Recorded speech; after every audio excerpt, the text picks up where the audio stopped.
The tension in the cabin thickened as Eleanor Bennett's voice cut through the pre-flight chatter. "You need to move. Now." Her finger jabbed toward Jameson Washington, the black teenager frozen in seat 14A. Passengers stared. Flight attendants hesitated. Then, unexpectedly, Captain Isaiah Jefferson emerged from the cockpit, his gold-striped uniform commanding immediate attention as he approached the escalating scene. "Before we dive into this shocking story, let me know where you're watching from in the comments. If you believe in standing up against injustice, hit that like button and subscribe to our channel for more powerful real-life stories that will restore your faith in humanity." Now, let's get back to what happened on that fateful flight. Jameson Washington had checked his boarding pass at least 15 times that morning. Seat 14A. Window seat.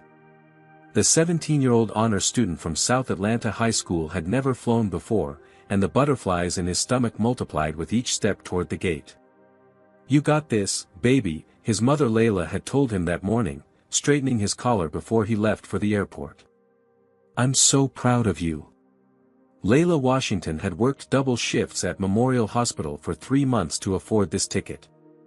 As a single mother and nurse's aide, every extra dollar went into what she called the Jameson Future Fund. When her son had qualified for the National Science Olympiad in Boston, she dipped into those precious savings without hesitation. "This is your moment," she'd said. "Your brain is going to take you places I never could."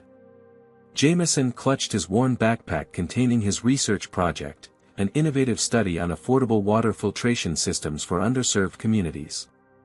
The project had earned him not only a spot in the national competition but also interest from several college recruiters. Boarding had gone smoothly. Jameson found his seat, carefully stored his backpack under the seat in front, and settled by the window. He texted his mother a quick update, "On the plane, seat found, all good," and tried to calm his racing heart by watching the ground crew through the small oval window. The Boeing 737 was nearly full when the commotion began at the front of the cabin.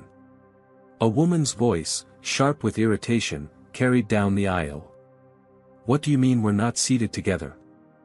This is unacceptable." Eleanor Bennett strode down the aisle, designer handbag swinging from her arm, her teenage daughter Bethany trailing behind with an expression of mortified embarrassment.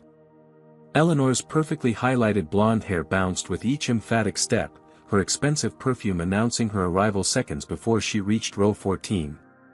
She checked her boarding pass, looked at the seat numbers, and then froze when her gaze landed on Jameson. Something in her expression shifted, a tightening around her eyes, a slight curl of her lip. "Excuse me," she said, voice clipped. "You're in our row." Jameson nodded politely. "Yes, ma'am. I'm in 14A. He lifted his boarding pass as confirmation. Eleanor glanced at her own ticket. "Well, my daughter is in 14B, and I'm in 14C. Her tone suggested this arrangement was somehow Jameson's fault. "We need to sit together." Bethany, around 15 with long blonde hair pulled back in a neat ponytail, looked at the floor, her cheeks flushing pink. "Mom, it's fine, really," she murmured. "It is not fine," Eleanor snapped, then turned her attention back to Jameson. Her eyes narrowed as she took in his dark skin, his Atlanta Hawks t-shirt, his neat dreadlocks. "How old are you? Should you be traveling alone?" The question carried an unmistakable edge. Several nearby passengers glanced over, then quickly away. "I'm 17, ma'am," Jameson answered quietly. "I'm heading to a science competition in Boston." Eleanor's expression didn't soften. "Well, my daughter is only 15, and I'm not comfortable with her sitting next to." She paused, leaving the rest unsaid but perfectly clear. Jameson felt a familiar knot form in his stomach, the same sensation he'd experienced when security followed him through department stores, when teachers expressed surprise at his test scores, when police slowed their cruisers as he walked home from school. Other passengers were now openly watching. An older white couple across the aisle exchanged glances. A middle-aged black woman a few rows ahead turned around, her eyes meeting Jameson's briefly with silent understanding. Eleanor's voice grew louder. Isn't there another seat you can take? My daughter and I need to sit together. Jameson swallowed hard. He had specifically requested a window seat to manage his flying anxiety. His mother had paid extra for the seat assignment. But the weight of eyes on him, the familiar pressure to accommodate, to not make a scene, pressed down on his shoulders. I don't know if, he began.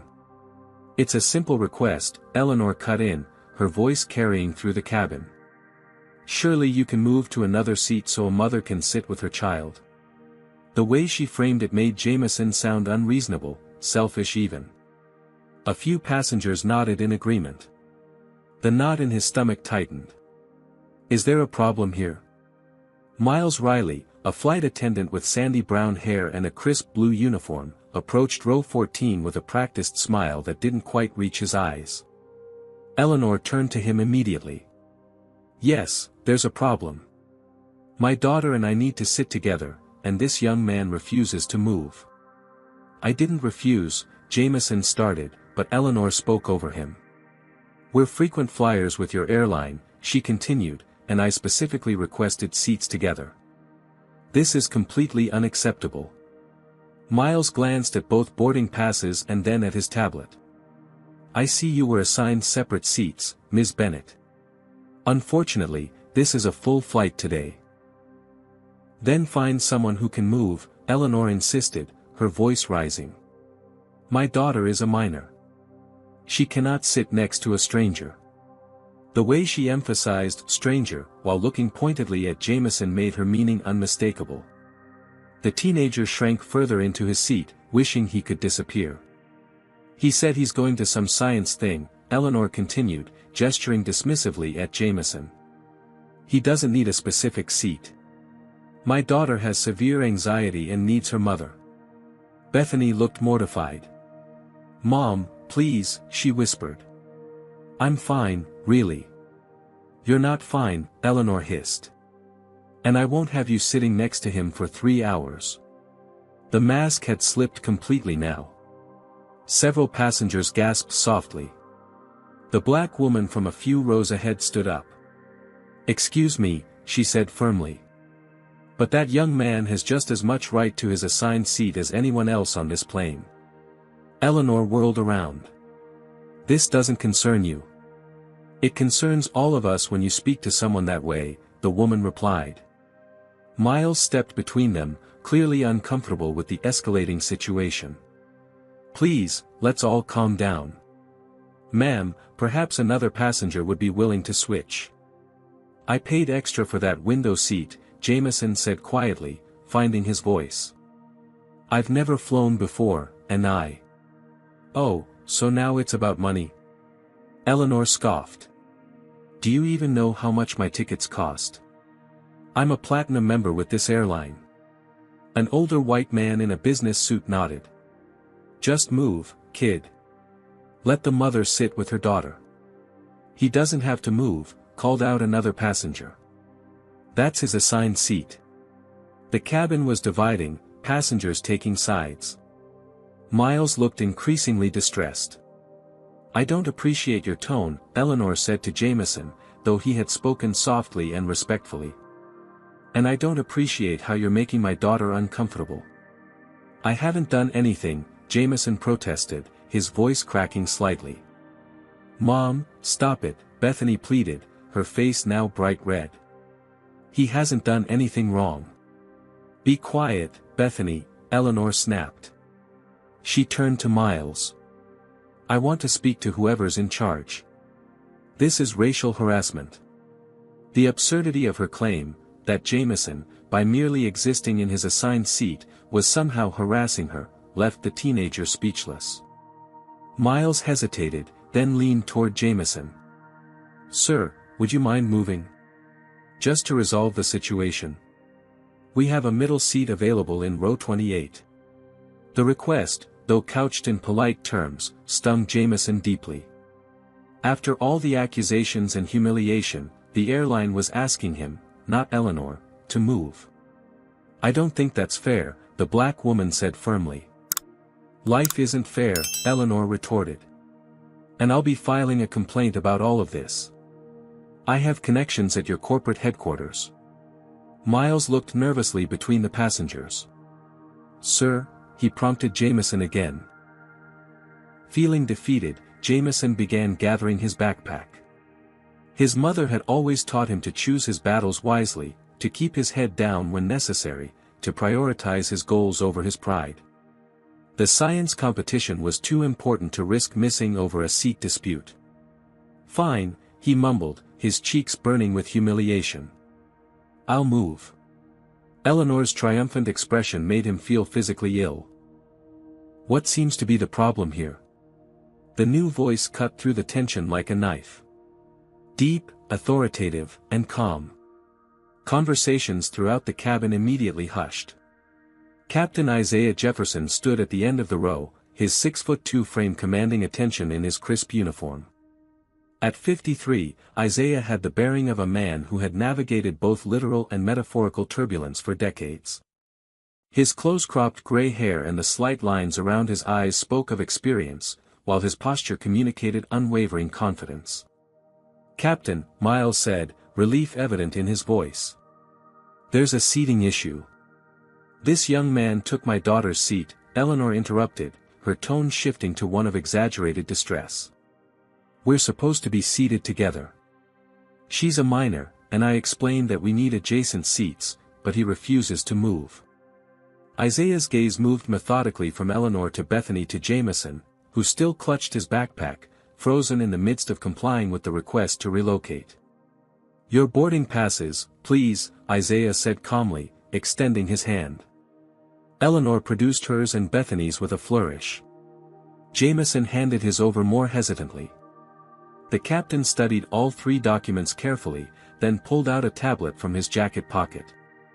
A few taps later, he looked up. Ms. Bennett, he said, his voice measured, according to our system, you purchased these tickets separately and declined seat selection during booking. The computer assigned your seats automatically. Mr. Washington here paid for seat selection and specifically requested 14A. Eleanor's confidence faltered momentarily before she recovered. That's beside the point. My daughter is a minor. Surely you understand why a mother needs to sit with her child. I understand your concern, Isaiah nodded. However, Mr. Washington is in his assigned seat, which he paid extra to reserve. So you're saying we just have to accept this situation? Eleanor's voice rose again. Do you have any idea who I am? I'm personal friends with Gerald Kaplan on your board of directors. A flash of something, perhaps memory, perhaps recognition, crossed Isaiah's face. For a moment, he was no longer standing in the narrow aisle of Flight 372 to Boston. He was 24 years old again, a newly minted co-pilot being told by a passenger that they preferred someone else in the cockpit. He was 36, being passed over for promotion despite more flight hours than any of his white colleagues. He was 45, watching younger pilots he had trained become captains while he remained in the first officer's seat. Isaiah had spent a lifetime navigating these waters, choosing his moments carefully, measuring when to speak and when to remain silent. In 25 years with Atlantic Airways, he had built a reputation for excellence that even the most prejudiced passengers or colleagues couldn't deny. He had worked twice as hard for half the recognition. He had swallowed insults and maintained his dignity. He had played the long game. But something about this moment, about the young man with dreams in his backpack, about the smugness in Eleanor Bennett's expression, about the watchful eyes of a plane full of passengers, crystallized for Isaiah. This was one of those moments where silence was complicity. Ms. Bennett, he said, his voice quiet but carrying through the now silent cabin, Mr. Washington is not going to move. Eleanor Bennett blinked, momentarily stunned by the captain's clear declaration. The confident smile she'd worn when she thought she'd won vanished. Excuse me, she said, her voice sharp with disbelief. Mr. Washington is in his assigned seat, Captain Jefferson repeated, his tone remaining professional but firm. He paid for seat selection, and he has every right to remain where he is. But my daughter. Your daughter has her assigned seat as well, Isaiah continued. If sitting together was a priority, that option was available during booking. Eleanor's face flushed red. Do you have any idea who you're talking to? I've been a platinum member with this airline for 15 years.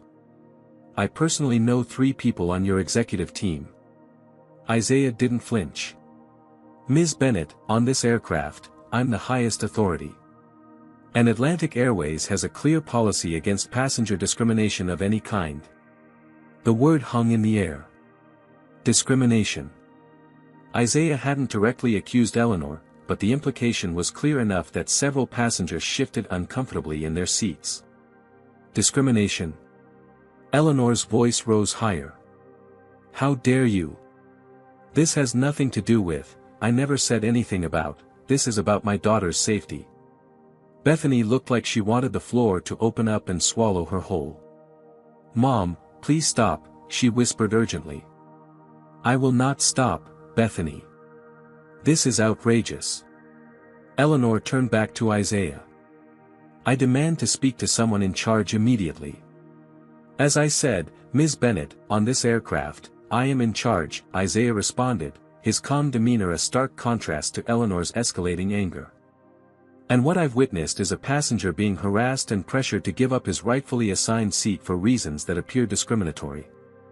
Eleanor gasped. This is slander. I'll have your job for this. That's your right, Isaiah acknowledged with a slight nod. But right now, you have 2 choices. You can take your assigned seat and enjoy your flight to Boston, or you can continue this disruptive behavior and be removed from the aircraft. Have you ever witnessed someone standing up against discrimination in a public place? Would you have the courage to speak up like Captain Jefferson? Comment 1 if you think more people need to take a stand against racism when they see it happening. Hit that like button if you believe everyone deserves to be treated with dignity regardless of their skin color. Are you subscribed yet? If not, what are you waiting for? Now, let's see what happens next. Will Eleanor back down or escalate further? How will the other passengers react? And what about young Jameson, caught in this humiliating confrontation? Removed? Eleanor sputtered in disbelief. You can't be serious. I'm the victim here. Nearby passengers exchanged glances. Some looked uncomfortable, others relieved that someone was finally standing up to Eleanor's behavior. Atlantic Airways has a zero-tolerance policy for disruptive behavior, Isaiah continued steadily. I'm going to ask you once more to take your assigned seat or to leave the aircraft voluntarily. This is ridiculous, Eleanor hissed, looking around for support. Is anyone else seeing this? They're threatening to remove me because I want to sit with my daughter. A few passengers averted their eyes, but most watched with rapt attention. The silence in response to her plea spoke volumes. Mom, Bethany said, her voice quavering with embarrassment, please, let's just sit down. No, Bethany. This is about principle. Eleanor turned back to Isaiah, finger pointing. I've never been so insulted in my life. Your supervisor will hear about this. The board will hear about this. I'm going to make sure everyone knows how Atlantic Airways treats its loyal customers. Isaiah remained unruffled. Ms. Bennett, this is your final warning. Take your seat, or I'll be forced to call security to escort you off the plane. You wouldn't dare, Eleanor challenged, but a flicker of uncertainty crossed her face. Isaiah reached for the cabin phone. Miles, please radio for security to meet us at the gate. Wait. Eleanor's confident facade crumbled slightly. You're actually serious? Completely serious, Isaiah confirmed. Discriminatory behavior and disruption of cabin operations are grounds for removal under our passenger code of conduct. Eleanor's gaze darted around wildly, finally registering that she had no allies in this situation. The reality of actually being removed from the flight, and the public humiliation that would entail, began to sink in. This is insane, she muttered, her voice slightly less confident. I've done nothing wrong. I just wanted to sit with my daughter. Then perhaps you should have considered that during booking, Isaiah replied evenly. Your options remain the same. Take your assigned seat peacefully, or leave the aircraft. Eleanor's jaw clenched. For a moment, it seemed she might back down, but pride won out over pragmatism. Fine, she snapped. We'll get off your plane. Come on, Bethany. Bethany didn't move. Her face was a mask of conflicting emotions, embarrassment, frustration, and what looked like a dawning realization. Mom, I'm not going, she said quietly. What did you say? Eleanor demanded, disbelief etched across her features. I'm not missing this trip because you're making a scene, Bethany replied, her voice stronger now. I've been looking forward to visiting Grandma for months. I'll be fine in my assigned seat. Eleanor stared at her daughter in shock. Bethany Grace Bennett, you will do as I say right now. No, Mom, Bethany said, tears welling in her eyes but her resolve firm. Not this time. A profound silence fell over the cabin. The standoff between mother and daughter added yet another layer to the already tense situation. Isaiah turned to Eleanor. Ms. Bennett, security will be here momentarily. Your daughter is old enough to travel unaccompanied if she chooses. Will you be deplaning voluntarily, or do you need assistance? Eleanor's face contorted with fury and humiliation. This isn't over, she hissed, grabbing her designer handbag. You'll regret this. As if on cue, 2 airport security officers appeared at the front of the cabin. Isaiah nodded to them, and they made their way down the aisle. This passenger will be deplaning, Isaiah informed them calmly. This is outrageous. Eleanor proclaimed loudly as the security officers reached her. I'm being discriminated against for being white.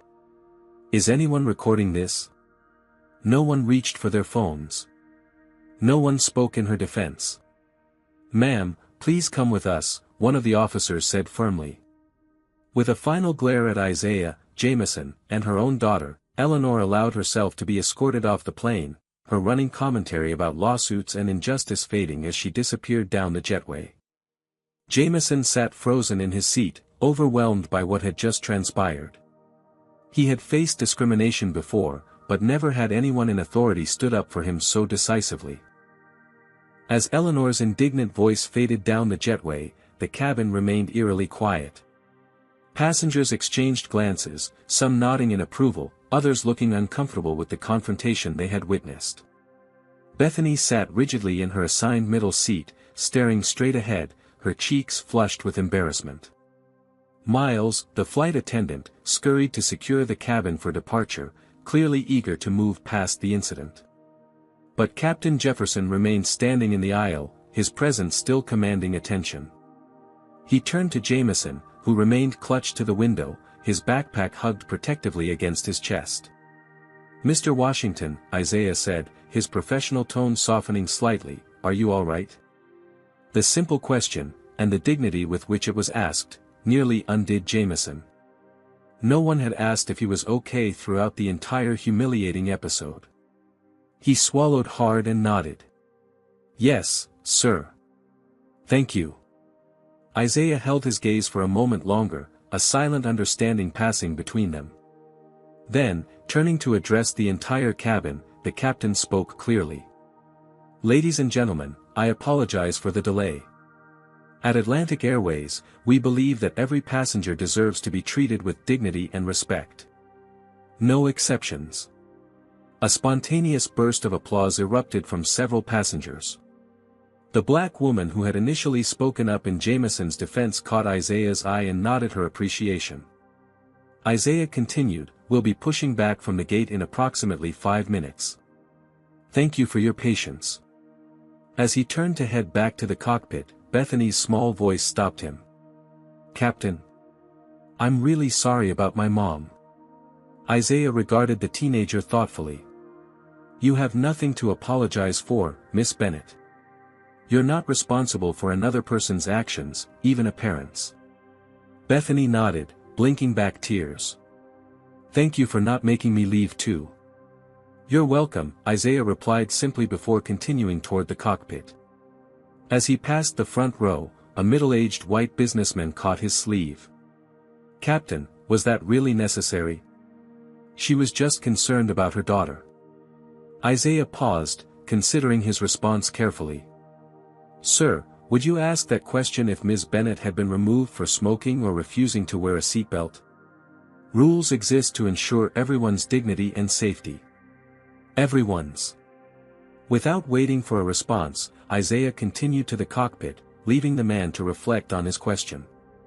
Meanwhile, Bethany turned hesitantly toward Jameson, who was still processing everything that had happened. I'm really sorry, she said quietly. What my mom did was wrong. Really wrong. Jameson studied her for a moment, trying to gauge her sincerity. Her blue eyes were red-rimmed but direct. It's not your fault, he finally said, echoing the captain's words. Still, Bethany insisted, I should have said something sooner. I was just. She trailed off. Scared? Jameson suggested. Yeah, I get that. A small, sad smile flickered across Bethany's face. I've never stood up to her before. Not like that. The plane began pushing back from the gate, the engines rumbling to life. Jameson noticed Bethany's white-knuckle grip on the armrests. First time flying, he asked. She shook her head. No, but I hate takeoffs. They terrify me. That's why I wanted a window seat, Jameson admitted. My mom says if you can see what's happening, it's less scary. Does it work? Bethany asked, her voice tight as the plane began taxiing. I don't know yet, Jameson said with a small laugh. This is my first flight. Really? Where are you going in Boston? Bethany asked, seemingly grateful for the distraction as the plane accelerated down the runway. National Science Olympiad, Jameson answered, feeling a surge of pride despite everything. My project on water filtration systems made the finals. That's really cool, Bethany said, sounding genuinely impressed as the plane lifted off the ground. My grandmother lives in Boston. I'm staying with her for spring break. As the plane climbed into the clouds, Jameson found himself tentatively sharing more about his project, while Bethany gradually relaxed her death grip on the armrests. The conversation wasn't exactly friendly, too much had happened for that, but it was civil, even thoughtful at times. From his position in the cockpit, Captain Isaiah Jefferson guided the aircraft skillfully into the sky, unaware of the conversation developing in row 14. But he did know that for perhaps the first time in his career, he had used his authority not just to ensure physical safety, but moral clarity as well. What he couldn't know yet was how far the ripples from that decision would spread. The plane reached cruising altitude, the seatbelt sign dinged off, and a semblance of normalcy settled over the cabin. Yet something had fundamentally shifted. Passengers who would normally have buried themselves in books or screens instead exchanged glances and whispered conversations. The shared experience of witnessing the confrontation had created an unusual sense of community among strangers. For Jameson, the adrenaline crash left him simultaneously exhausted and hyper-aware. Every time someone walked past his row or glanced in his direction, he tensed slightly, expecting another confrontation. But it never came. Instead, he received supportive nods from several passengers and even a discreet thumbs up from Miles, the flight attendant, during drink service. Water filtration is actually really interesting, Bethany was saying, their conversation having continued intermittently. My science teacher did a unit on global water scarcity last semester. Jameson appreciated her efforts at normal conversation, though there remained an awkward undercurrent. How could there not be? Her mother had just been removed from the plane for discriminating against him. Yeah, it's wild how many people don't have access to clean water, Jameson replied. My project uses locally available materials to create affordable filters. The goal is something communities can build and maintain themselves without depending on outside help. That's really smart, Bethany said, sounding genuinely impressed. Then, after a pause, can I ask you something? Jameson nodded cautiously. Has that happened to you before? What my mom did? The directness of the question surprised him. He looked at her carefully, trying to gauge her intention. "Not exactly like that," he said slowly. "But, variations, yeah. Pretty regularly." Bethany's face fell. "That's awful.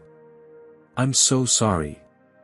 "It's reality," Jameson shrugged, uncomfortable with her pity. "It shouldn't be," she said quietly, then hesitated before adding, "My mom's always been like that. But I never really saw it clearly until today." Before Jameson could respond, a shadow fell across their row. Captain Jefferson stood in the aisle, having emerged from the cockpit now that the plane was safely cruising. "Mr. Washington," he said with a nod. "May I have a word?" Jameson unbuckled his seatbelt and followed the captain to a vacant area near the galley.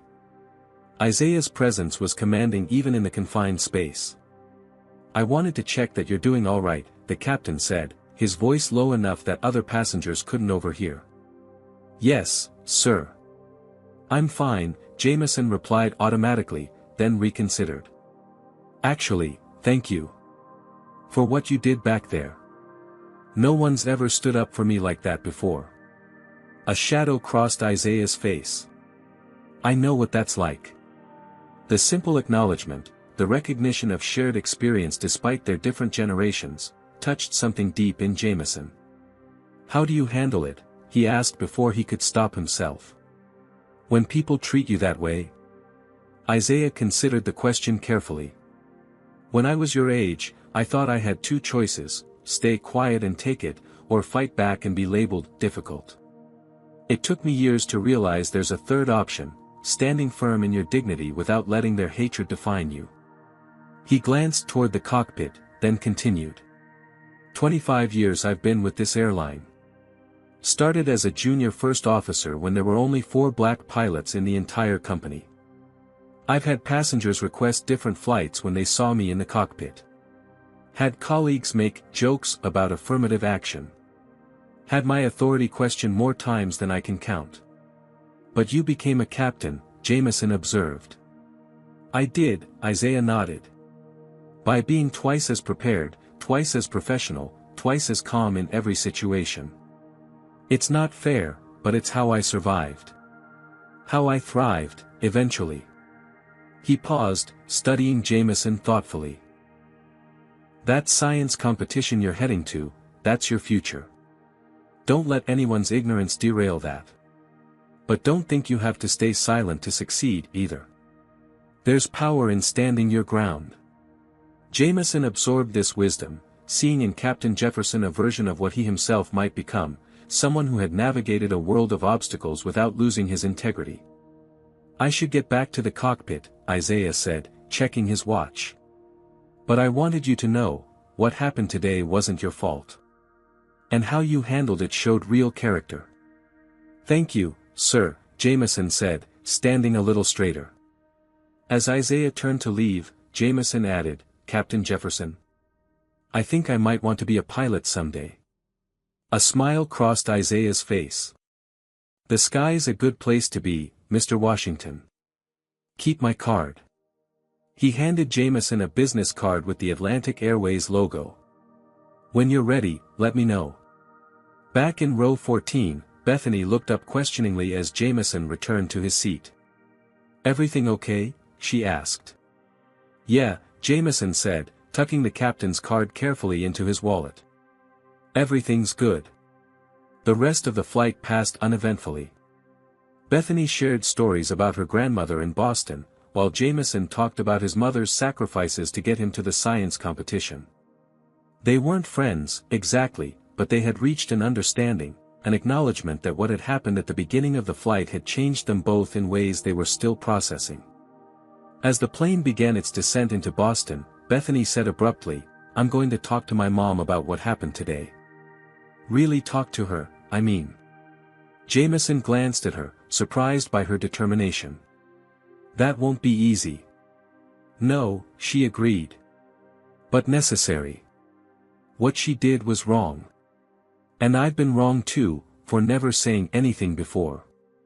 The plane touched down on the runway, the sudden deceleration pushing them back into their seats. As they taxied toward the gate, Jameson realized something profound. Captain Jefferson hadn't just stood up for him, he had created space for this conversation, for this moment of reckoning that might never have happened otherwise. Small actions, big ripples. Boston's Logan International Airport bustled with midday activity as Jameson made his way through the terminal, his backpack slung over one shoulder.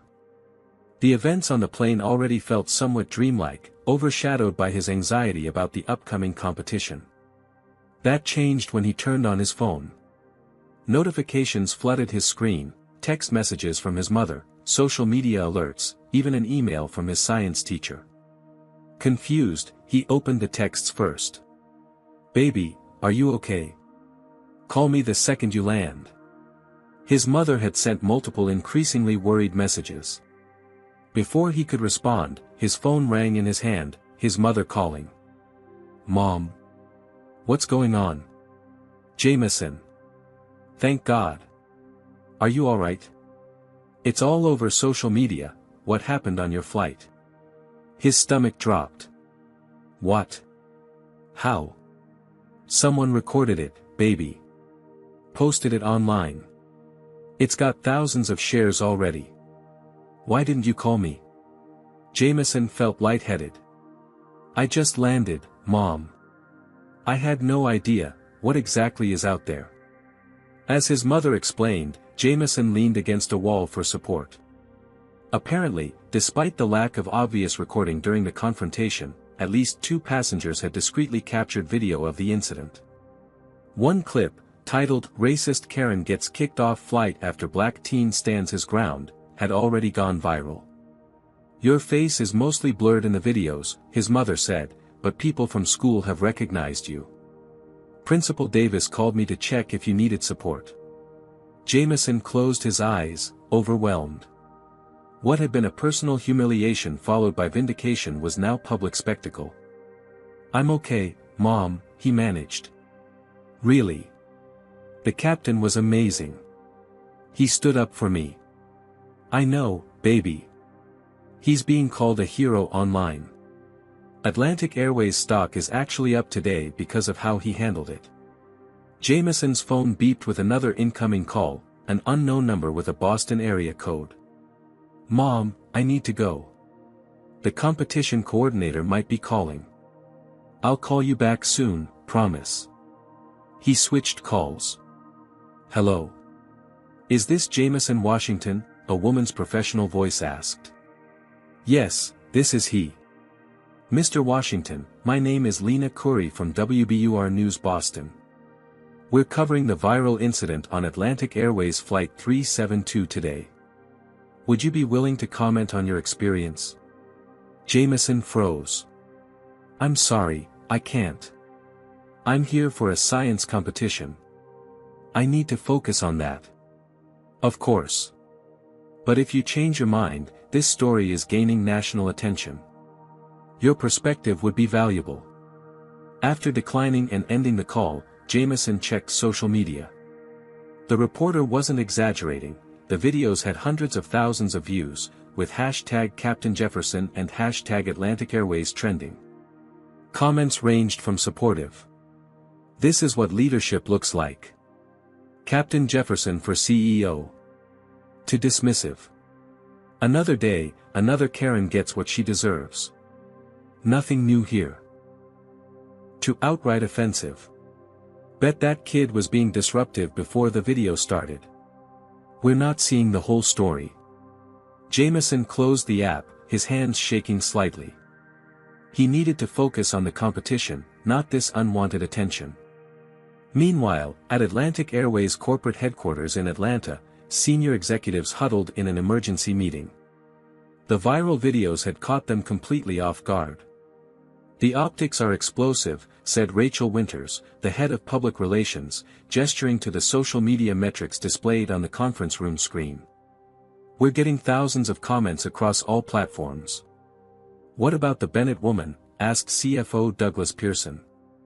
"She's claiming discrimination against her as a white person. Says she was publicly humiliated. She's threatened legal action," General Counsel Sofia Rodriguez confirmed. "Her attorney has already contacted us." She's demanding Captain Jefferson be disciplined for aggressive and unprofessional conduct, plus compensatory damages for emotional distress. And what about Jefferson? Asked CEO Martin Whitfield. Have we spoken with him directly? He landed in Boston and is now on his scheduled layover, said Tony Garcia, VP of Flight Operations. I spoke with him briefly. He stands by his actions and cited our anti-discrimination policies. Says he'd handle it exactly the same way again. Public sentiment is overwhelmingly in his favor, Rachel noted. Atlantic is being praised for having a captain who took a stand against racism. Our customer service lines are actually getting thank you calls. It's not that simple, Douglas countered. We have protocols for passenger disputes. Jefferson bypassed standard procedures by getting directly involved rather than letting the flight attendants handle it. Are you suggesting we discipline him for stopping discrimination? Sophia asked incredulously. I'm suggesting we be thorough before we turn him into a company spokesman, Douglas replied. What if there's more to the story? What if Bennett's connections on the board decide to make this an issue? Then I'll deal with the board, Martin said firmly. For now, we need a measured response. Sophia, review the legal implications from all angles. Rachel, draft a statement supporting our anti-discrimination policies without specifically commenting on the incident while it's under review. Tony, I want Jefferson temporarily assigned to non-flying duties until we complete our investigation, standard procedure, not punishment. That will look like we're punishing him, Rachel protested. It will look like we're being thorough, Martin corrected. Jefferson's a professional. He'll understand. Back in Boston, Captain Isaiah Jefferson sat in his hotel room, watching the situation unfold on his laptop. His phone had been ringing non-stop, colleagues, friends, even reporters who had somehow obtained his number. He had expected some fallout, but nothing of this magnitude. The airline's HR department had already contacted him, explaining that he would be temporarily reassigned pending a standard review of the incident. Isaiah recognized the corporate playbook at work, minimize liability while assessing public relations impact. What troubled him wasn't the investigation, but the surrounding noise that threatened to drown out what really mattered. A young man had been discriminated against, and Isaiah had simply done what was right. His phone buzzed with a text from his wife, "You're trending, honey. Our daughter says you're a social justice warrior now. Should I be worried?" Despite everything, Isaiah smiled. In 30 years of marriage, Linda had always been his rock, understanding the unique pressures he faced as a black pilot in an overwhelmingly white profession. "Just did my job," he texted back. "Tell Aisha not to believe everything she sees online." A moment later, his phone rang with a call from Tony Garcia, his direct supervisor and longtime colleague. "Isaiah," Tony said without preamble, "things are escalating quickly. Bennett has legal representation and is giving interviews calling you aggressive and intimidating. The video doesn't show that, but just be prepared." "I stand by what I did, Tony," Isaiah replied calmly. "I know. Look, this reassignment is just procedure. Martin wants to make sure all bases are covered before we issue a full statement of support. But it is coming." The statement of support. The slight hesitation before Tony's answer spoke volumes. "We're behind you, Isaiah. Just, no media comments for now, okay? Let PR handle this." After hanging up, Isaiah stared out the hotel window at the Boston skyline. He had navigated corporate politics for decades, always carefully, always with an awareness that as one of the few black captains, he was held to a different standard. Had he finally crossed a line that would cost him the career he'd worked so hard to build? His phone buzzed again, an email notification. From Jameson, Washington. "Captain Jefferson," it read. "I don't know if you've seen the videos online, but the incident on our flight has gone viral. I wanted you to know I'm sorry if this causes you any trouble. My mom says you might get in trouble for standing up for me, and I never wanted that. You did the right thing, and I'll tell anyone who asks. Thank you again. Respectfully, Jameson, Washington. Isaiah read the email twice, then set his phone down with a renewed sense of purpose. Whatever came next, interviews, investigations, or corporate maneuvering, he had done the right thing. And sometimes, that had to be enough. 1 week later, Jameson sat at his desk in Atlanta, staring at his science competition medal, second place in the national finals. Under normal circumstances, it would have been the proudest achievement of his young life. Now, it felt overshadowed by everything else that had happened. The Atlantic Airways incident, as it was being called online, had exploded into a national conversation. Major news networks had covered the story. Opinion pieces debated the appropriate response to racism in public spaces. Isaiah Jefferson and Eleanor Bennett had become unwitting symbols in America's ongoing struggle with racial justice. Jameson had declined all interview requests, focusing instead on his competition performance. But the attention had followed him to Boston anyway. Fellow competitors had whispered and pointed. Judges had given him curious glances.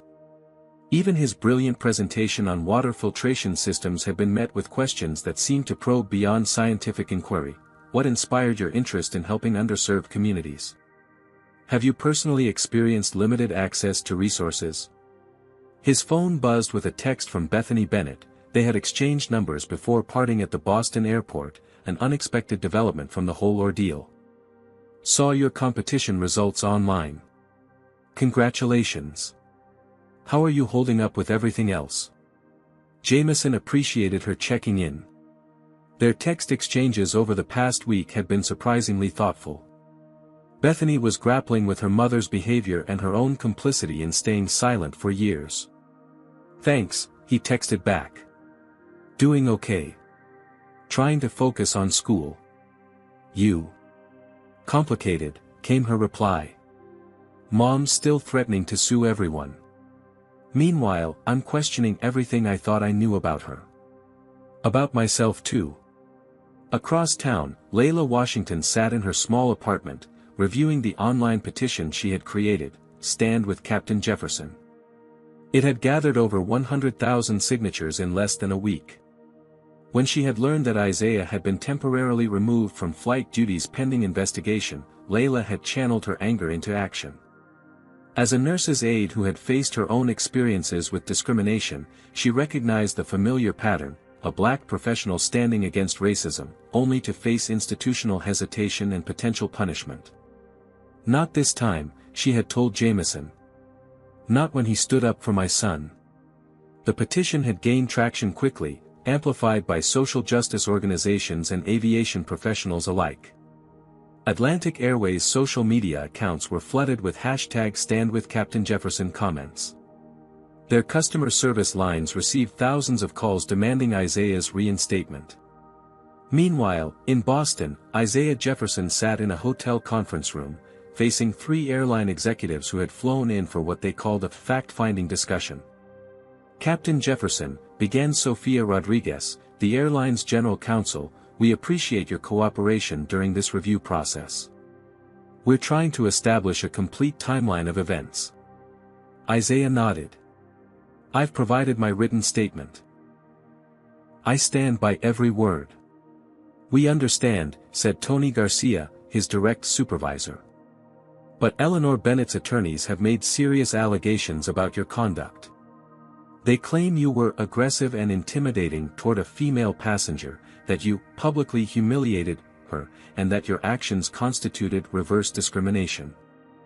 Isaiah remained impassive, though the term reverse discrimination made his jaw tighten slightly. The videos don't support those claims, he noted calmly. No, they don't, agreed Rachel Winters from PR, quite the opposite. Public sentiment is overwhelmingly in your favor, Captain. The Atlantic Airways social media accounts have received record engagement, most of it positive. I didn't make my decision based on how it would play on social media, Isaiah said firmly. I made it because a passenger was being discriminated against on my aircraft. And we appreciate that, Tony said quickly. Atlantic Airways has always stood against discrimination. Have we? Isaiah asked quietly. Then why am I sitting here instead of flying my scheduled routes? The question hung in the air, uncomfortable and pointed. Sophia cleared her throat. Standard protocol requires administrative leave during any passenger incident investigation. You know that, Captain. What I know, Isaiah replied evenly, is that I've given 25 years to this airline.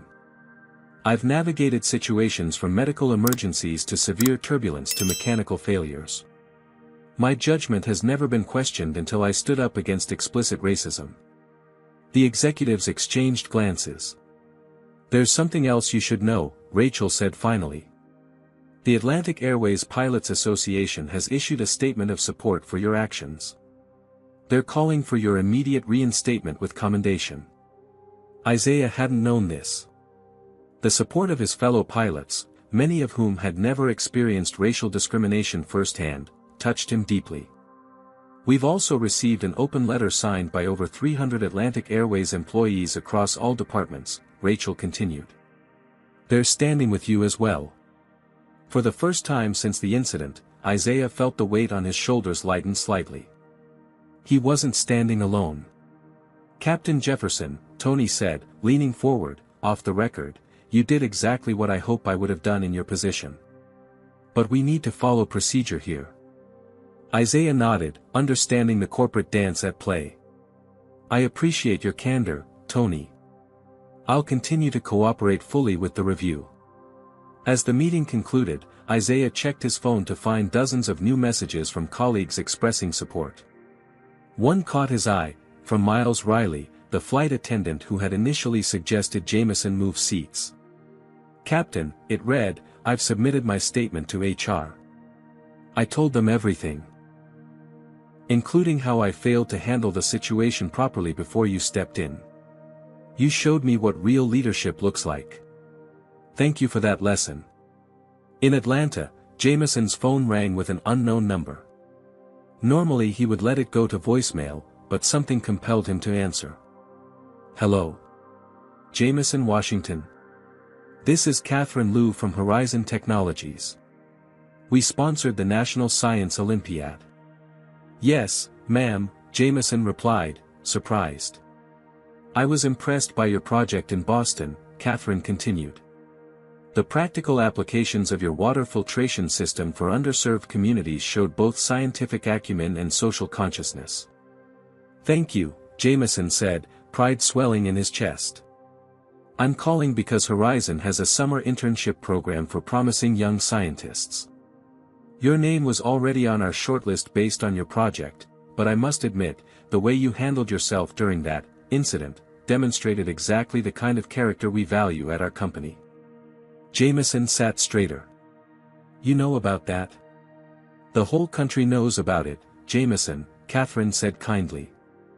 Not many teenagers would have maintained their dignity in that situation. It speaks volumes about who you are.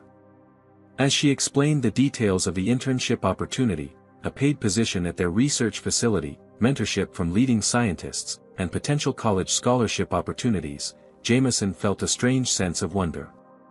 The incident that had humiliated him, that had threatened to overshadow his scientific achievement, was now opening doors he hadn't known existed. Later that evening, Jameson's mother returned from work to find him at the kitchen table, surrounded by internship paperwork. Good news? She asked, noting his smile. Great news, he confirmed, explaining Catherine's call. It's like, something good is coming from something bad. Layla sat beside him, taking his hand. That's often how change happens, baby. Something difficult creates space for something better. She showed him her phone. The petition for Captain Jefferson had reached 150,000 signatures and continued to climb. People are watching, she said softly. They're seeing what happened to you, what the captain did about it. And they're saying, that's not okay. That's not who we want to be. That matters. Jameson nodded, understanding washing over him. What had happened on that plane wasn't just about one racist woman, or one brave pilot, or even one black teenager trying to attend a science competition. It was about all the moments like it, seen and unseen, that shaped American life. And maybe, just maybe, this particular moment would help shape it for the better. 3 weeks after the incident, Captain Isaiah Jefferson stood before a podium at Atlantic Airways headquarters in Atlanta, the company's CEO Martin Whitfield at his side. Camera flashes punctuated the packed press conference as Martin addressed the assembled journalists. After a thorough review of the events on Flight 372, Atlantic Airways is proud to reinstate Captain Isaiah Jefferson to full flying status, effective immediately, Martin announced. Furthermore, we are commending Captain Jefferson for exemplifying the values of dignity, respect, and equality that form the cornerstone of our company culture. Isaiah maintained his professional composure, though the vindicating words washed over him like a cleansing rain. The 3-week investigation had been exhaustive, statements collected from dozens of passengers and crew members, legal analyses of the airline's policies, and extensive discussions about where customer service ended and moral obligation began. Atlantic Airways is also announcing today the implementation of enhanced anti-discrimination training for all customer-facing staff, Martin continued. The Dignity in the Sky program will ensure that every employee has the tools and support to uphold our commitment to treating all passengers with respect, regardless of race, gender, religion, sexual orientation, or any other characteristic. The subtext was clear to everyone in the room. Atlantic Airways was not only standing behind Isaiah's actions but institutionalizing them as company policy. When Isaiah stepped to the microphone, his words were measured and thoughtful, as always. I've been a pilot for nearly 30 years, and a captain with Atlantic Airways for 15 of those years. Safety has always been my primary concern, not just physical safety, but the safety of every passenger to exist with dignity in the shared space of an aircraft cabin. He paused, looking directly into the cameras. What happened on Flight 372 should never have escalated to the point where I needed to intervene. But when it did, I made the decision that reflected both my personal values and what I understood to be the values of this company. I'm gratified to see that understanding confirmed today. Across town, in a quiet courtroom, Eleanor Bennett's lawsuit against Atlantic Airways was being summarily dismissed. Her claims of reverse discrimination and public humiliation had failed to persuade the judge, particularly in light of the multiple videos showing her behavior. The airline's actions were both legal and appropriate, the judge concluded. The plaintiff was removed for disruptive behavior after refusing to comply with crew member instructions, not because of her race. Eleanor sat stiffly beside her attorney, her expression a mask of indignation. The public backlash had been severe. She had lost clients from her real estate business, received countless angry messages, and even been asked to step down from the charity board she had once proudly led.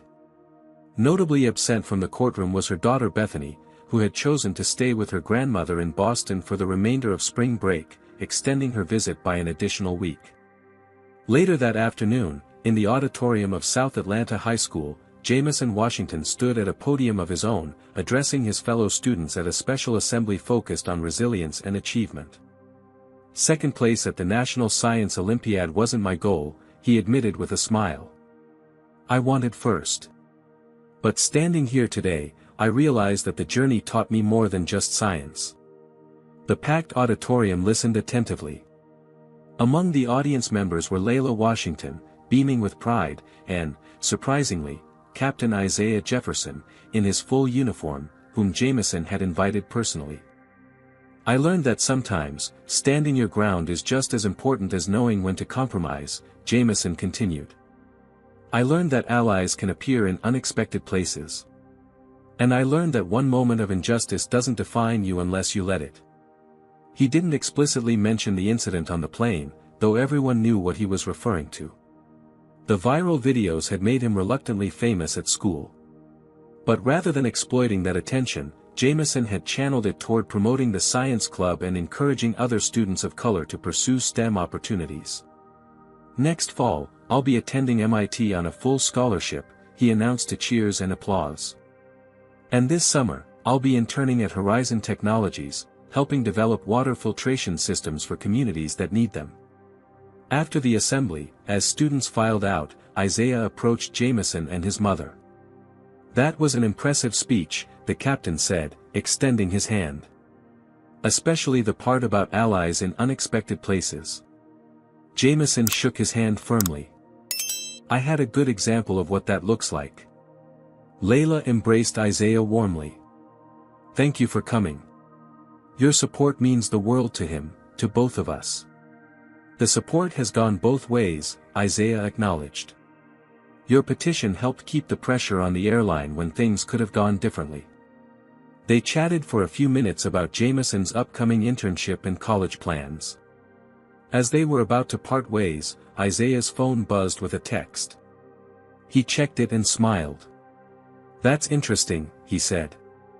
The airline just announced a new scholarship program for underrepresented students interested in aviation careers. They're calling it the Future Flyers Initiative.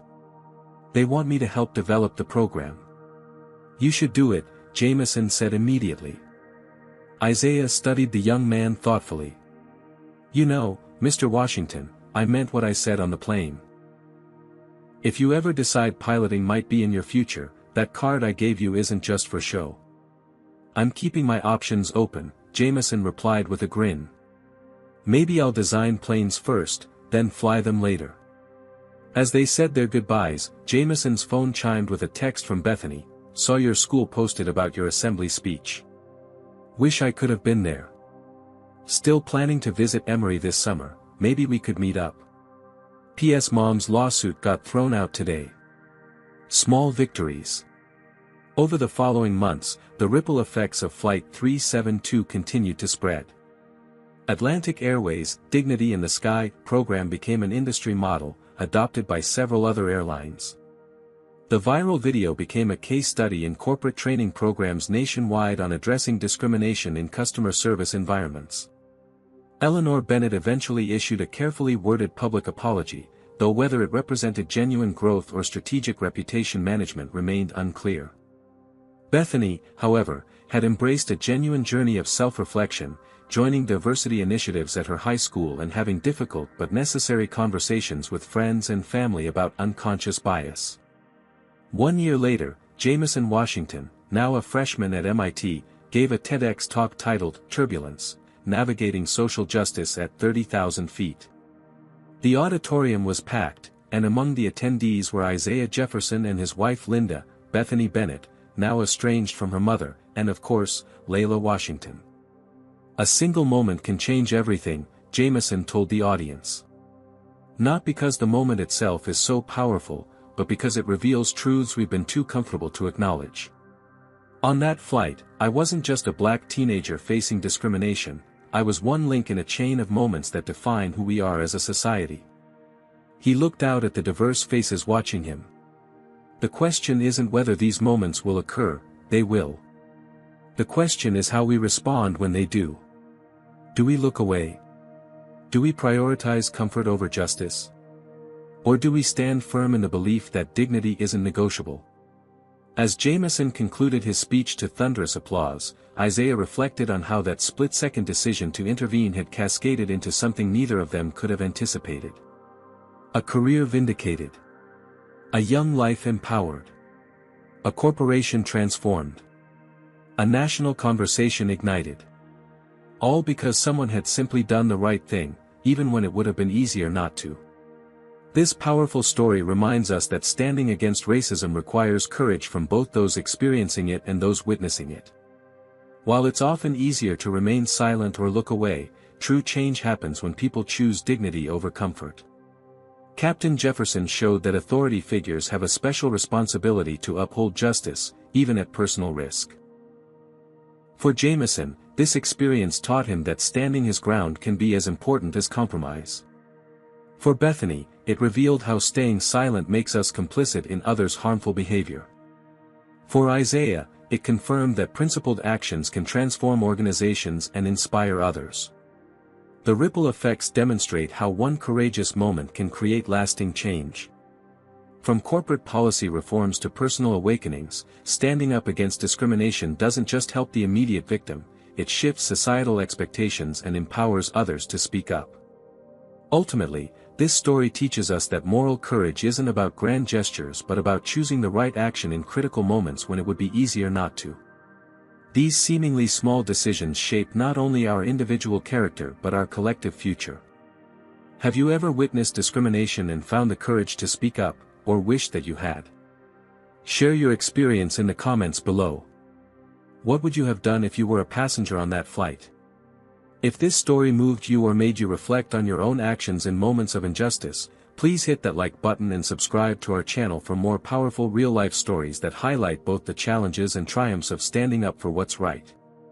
Share this video with someone who needs to be reminded that their voice matters in the fight against racism and discrimination. Your support helps us continue bringing these important stories to light. Thank you for joining us today, and remember, in a world where you can be anything, be the person who stands up for others when it matters most. Until next time, may you find the courage to create positive ripples in your own community.